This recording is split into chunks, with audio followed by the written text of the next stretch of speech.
laisse-moi vous dire une chose, c'est que le diable aussi fait ses statistiques. Tu sais ça? Le diable fait ses statistiques. Satan fait ses statistiques. Les démons font leurs statistiques régulièrement. Et comme nous, on fait des statistiques par trimestre ou par mois, eux aussi, ils font des statistiques par trimestre, par mois, par semaine. Donc imaginez maintenant la réunion de bilan trimestriel pour la ville de Bruxelles.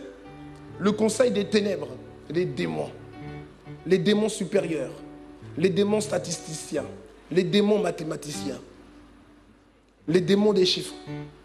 Maintenant, le diable arrive ou bien une haute autorité du monde des ténèbres arrive pour le bilan. Comment ils font le bilan? Ils font le bilan, ils voient église par église.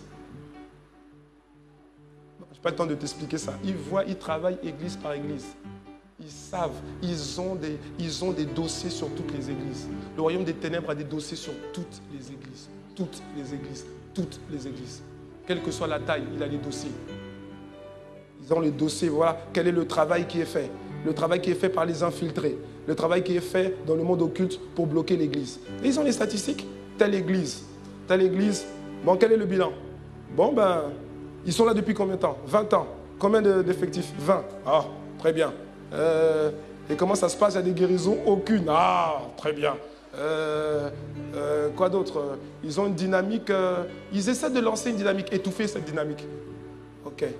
On passe à une autre église. Là, il est content. Il dit, ah, ça c'est un bon bilan, ça. Il arrive à une autre église. Ils sont combien? Il a depuis combien de temps? 3 ans. Ils sont combien? 100. Ils sont 100. Mais, maître, ça va. Nous contrôlons la situation. Comment ça, vous contrôlez la situation? Vous avez un plan d'action? Oui, on a un plan d'action. On a envoyé une infiltrée. Là, elle est en train de séduire le pasteur. Et ça commence à marcher parce qu'il commence à la regarder de temps en temps. On sent qu'il ne garde pas bien son cœur et on sent que ça va marcher. Faites-nous confiance. Donc d'ici 3 mois, c'est bon, on a bouclé ce dossier. Ok, très bien. Très bien. Vous êtes sûr que ça va marcher? Ça va marcher, on a déjà vu. Elle a déjà demandé des rendez-vous. Pasteur, je peux vous avoir un rendez-vous?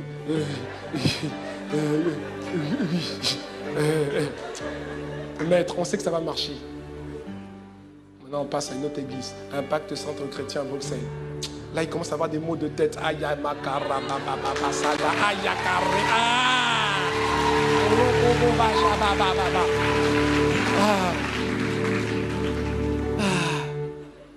Bon, est-ce qu'ils ont encore continué à augmenter en nombre? Oui.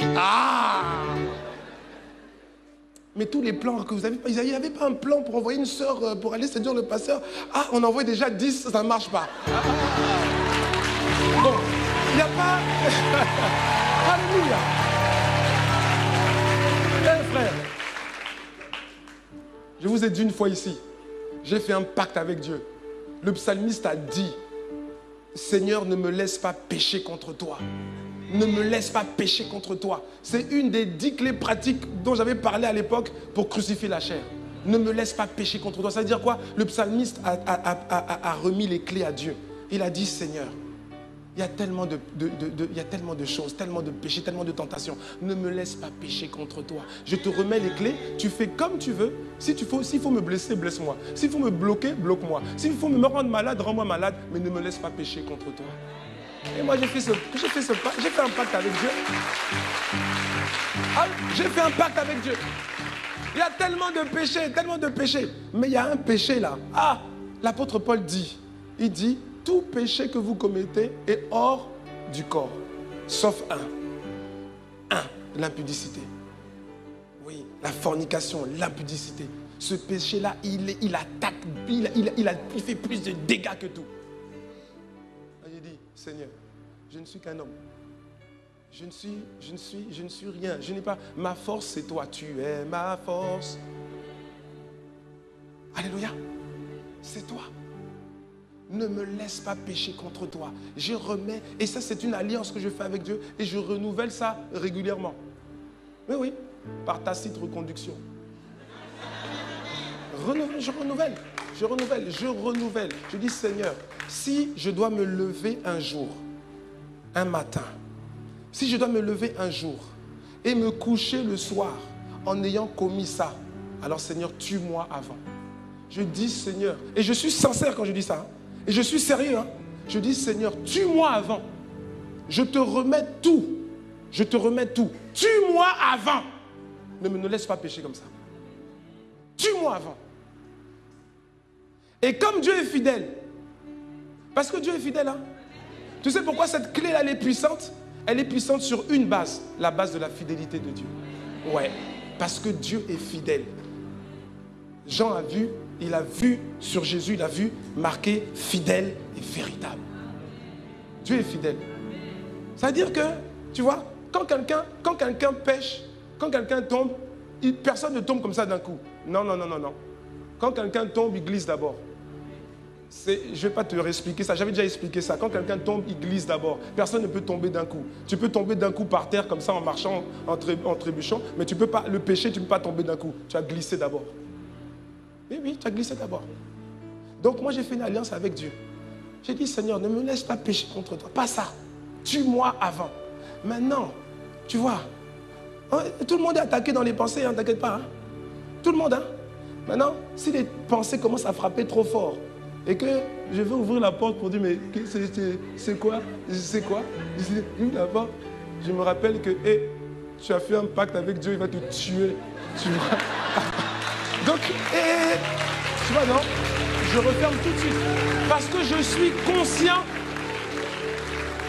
conscient, que j'ai fait une alliance avec Dieu et que Dieu ne me laissera pas aller au bout de cet acte-là. Hein? C'est pour ça que je ne veux même pas aller à l'acte, parce que ça commence d'abord par les pensées. Tu vois, non? Donc quand je vois que mes pensées commencent à glisser, je fais, Dieu va me tuer. Oh. Donc, parce que je sais qu'il va le faire. Il va le faire. Pourquoi? Parce que j'ai fait une alliance avec lui. Et c'est une alliance sérieuse. Il va le faire. Et moi, je n'ai pas encore fait tout ce que je devais faire. Je n'ai pas encore libéré, atteint ma destinée. Je ne vais pas partir avant. Parce que je n'ai pas envie de me retrouver devant Dieu.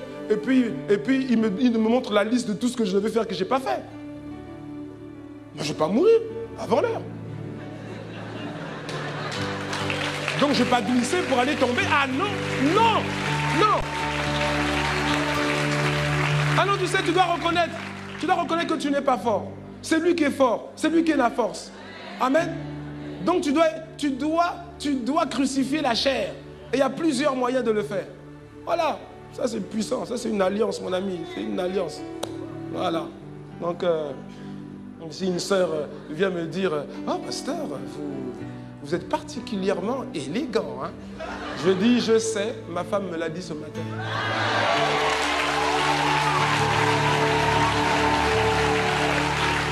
Tu ne m'apprends rien de nouveau, ce n'est pas une révélation. Que Dieu vous bénisse et laissez-moi tranquille. Alléluia.